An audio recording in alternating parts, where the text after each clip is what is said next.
Selamat malam Bapak Ibu sekalian yang dikasihi oleh Tuhan Yesus Kristus. Renungan malam kita pada saat ini mengambil tema seorang tokoh bernama Arthur Berry. Sebelum kita membaca firman Tuhan, mari kita berdoa terlebih dahulu. Mari kita berdoa. Tuhan Allah Bapa kami yang di surga, pada malam hari ini kami akan belajar kembali firman Tuhan dan juga belajar dari seorang tokoh bernama Arthur Berry. Bila Tuhan yang menyertai kami di dalam kami belajar akan firman Tuhan dan juga belajar dari seorang tokoh bernama Arthur Berry. Tuhan berkati kami semua. Terima kasih Tuhan, di dalam nama Yesus kami berdoa. Amin. Bapak Ibu sekalian, bacaan kita dari Injil Matius pasal 25 ayat 16 yang berbunyi demikian.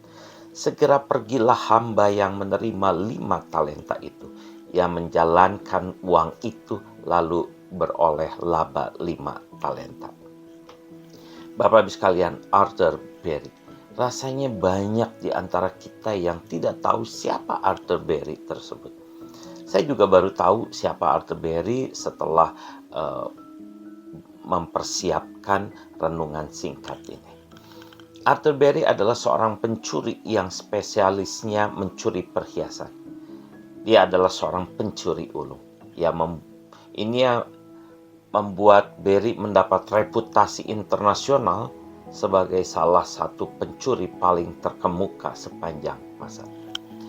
Bapak-Ibu sekalian, Berry bukan hanya seorang pencuri perhiasan yang hebat, tapi Berry juga seorang penilai barang seni yang hebat. Kehebatan Berry membuat Berry menjadi orang yang tinggi hati dan tidak bersedia mencuri dari sembarangan orang. Berry baru mau mencuri kalau target pencuriannya itu bukan hanya kaya dan punya perhiasan, tapi targetnya itu harus masuk dalam daftar orang-orang kaya. Artinya, orang yang menjadi target pencurian Berry bukan hanya orang kaya, tapi harus orang yang super kaya. Bapak Ibu sekalian, pada satu malam Berry tertangkap ketika sedang mencuri dan ditembak 3 kali. Dengan peluru yang bersarang di tubuhnya, pecahan kaca di matanya, ini adalah sebuah penderitaan yang luar biasa yang dirasakan oleh Berry. Hal ini membuat Berry mengambil keputusan dirinya tidak akan melakukan pencurian lagi. Tidak lama setelah masuk penjara, Berry berhasil melarikan diri dari penjara dan 3 tahun kemudian Berry berhasil ditangkap kembali.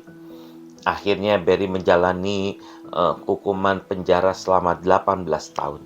Setelah bebas dari penjara, Berry tidak pernah mencuri lagi. Bapak-Ibu sekalian, kemudian Berry menetap di New England dan menjalani kehidupan sebagai warga kota teladan. Semua warga kota menghormati Berry, tapi identitas diri Berry akhirnya diketahui oleh banyak orang, sehingga ada banyak wartawan yang datang untuk mewawancarai Berry. Ada seorang wartawan muda bertanya kepada Berry, "Pak Berry, Anda mencuri dari banyak orang kaya selama bertahun-tahun. Tapi yang ingin saya tanyakan adalah, apakah Anda ingat siapa yang paling banyak Anda curi?" Tanpa ragu, Berry menjawab. Jawabannya sangat mudah. Sebenarnya dengan kepintaran dan bakat saya, maka seharusnya saya bisa menjadi usahawan yang sukses, seorang pialang di Wall Street yang sukses, dan menjadi warga masyarakat yang berjasa memberikan banyak sumbangan.